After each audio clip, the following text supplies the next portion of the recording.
For another edition of the It's All About Sports Broadcast Network in association with the National Federation High School Broadcast Network. This is Jacob Schwartz, and it's very hard to get this young lady who joins us now here today from the Giant Center in Hershey. This woman is certainly on the fly, and she has been for at least the past week with a nor'easter that hit the state of Pennsylvania. This was definitely a tough and demanding type of time. Melissa Mertz, welcome. It's good to have you on here, and congratulations on another great week. Oh, thank you so much. Yeah, the Mother Nature threw us a curveball, but fortunately it worked out. Giant Center was able to get us in Monday, Tuesday, Wednesday, so we're lucky. But you know, still having some great games and some good crowds, and so we're looking forward to 2 more tonight. I brought this up again with Bob Lombardi, the executive director of the state tournament. He mentioned that the Giant Center has been completely cooperative, and I know that he was on the phone with them probably from the day of the snowstorm to really till now. What made want to well, first off, we still had to play some semifinal games. We had about 6, I think, if I'm correct, and that was probably one of the toughest. And what made that, I guess, difficult to kind of have to push it to Monday through Wednesday instead of Thursday to Saturday? Sure. Yeah, and that was a big piece because we, when we started to realize that with the weather that was coming in, we may not get those semifinal games in Thursday and may have to get pushed back to Friday. And we're like, obviously we can't get going with our tournament, you know, if with those semifinal games still hanging out there. So that's when we looked at pushing everything to Monday, Tuesday, Wednesday. Giant Center had the Hershey Bears here on Sunday. We couldn't use Sunday. So we thought avoid having teams play back-to-back, a semifinal and turn around and play a final. We thought let's just do those 6 semifinal games Saturday, give everybody some rest time, and then bring them back to Hershey Monday, Tuesday, Wednesday. It really paid off again. What have been some of the best games? First off, you are officially your official title. We never actually got a chance to ask that. What is it, though, exactly? It's Associate Executive Director. You do a heck of a job. We already know that. You handle everything from media to whatever it is that needs to be done. How long have you officially been in that role? I'm going on my 20th year at PIAA, yeah. 20th year, and she doesn't look a day over 25. Right.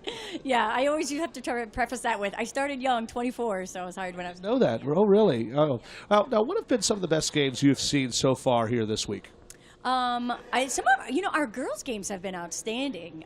They really have. And even our games where, the score isn't always indicative of the level of play that you see out there with both teams. Even some of our big scoring games, with like Kennedy Catholic and stuff, everything that those kids are putting out there is still tremendous to watch, and we applaud, each of the teams that make it. But, some of the games that we thought were really well were Bellwood Annis. I mean, that was a great game. We've had some down to the wire. We've had some overtime, games. But all in all, we've had a pretty good showing. And like I said, everybody's been bringing good crowds. We had Abington Heights, Richland. They all brought a great... Absolutely. Mars, who has a boys and a girls team in, they've all brought some good student bodies with them. Of course, we have the opportunity here at the It's All About Sports Network to cover the Philadelphia District 12 teams. So far, it's been a very good run for District 12. What have been some of the best teams you've seen out of District 12? Oh, boy, District 12 is just powerful, powerful basketball. They have the rich history of basketball, and they get better and better every year. I love watching Imhotep and Constitution. I can't stop talking about the one play with Constitution where the kid had blocked shot. I think he came from 12 feet out and blocked that shot. But, they're just known for basketball. I mean, we know that. I think everybody in the state knows that. And they come here to play, and they represent District 12 very well. Very excited again, as mentioned. And we still have 2 more District 12 teams. But before we mention that, again, what are some of the best, I guess, moments that we've seen? Is there one moment that kind of stood out with you? You've been able to watch all the games. Was there really one moment in this tournament that stood out this year? Yeah, actually, it's one that probably many people don't know about, and it involves Constitution.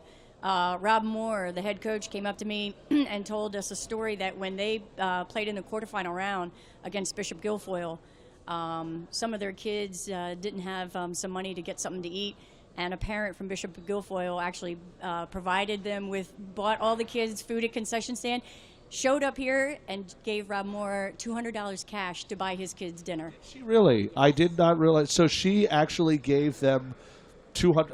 That's incredible. That just shows how far along Philadelphia basketball again has come. What are we looking forward to tonight? Archbishop Wood and Mars. Mars gets a second crack after falling short in the boys, and then we have the District 12. A lot of people are surprised about this boys matchup. Lincoln upsets Hazleton. Roman knocks off the defending runners-up Pine Richland. What are we anticipating here tonight? Well, I think you're going to see some high-level Philadelphia basketball, like we always like to see. I mean, especially that 6A boys game. There's no question it's going to be above the rim pretty much the whole time, I think.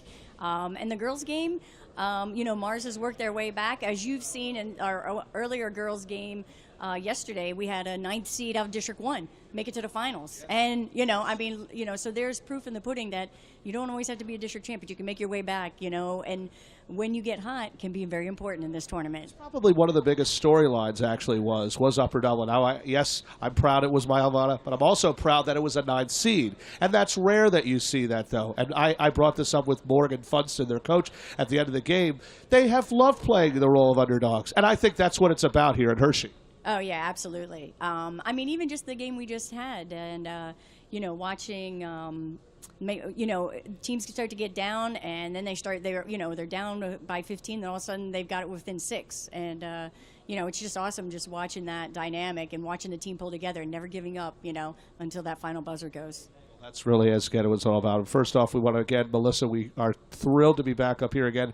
We hope to make this a yearly ritual here at Hershey. Melissa Mertz, again, the Associate Director, again, of the PIAA. Thank you so much again for being here, and we'll definitely catch up with you. Great. Thank you so much. Melissa Mertz again here on another edition of the It's All About Sports Network here in the PIAA State Championships at the Giant Center in Hershey, PA. Tip-off again is moments away. Archbishop Wood takes on Mars in the 5A Girls Championship. It'll be followed later tonight at 8 o'clock by our final game, the District 12 showdown in 6A between Roman Catholic and Lincoln in the District 12 City Championship rematch. For all of us again here at the Giant Center Hershey, I'm Jacob Schwartz for the It's All About Sports Broadcast Network in association with the NFHS Broadcast Network.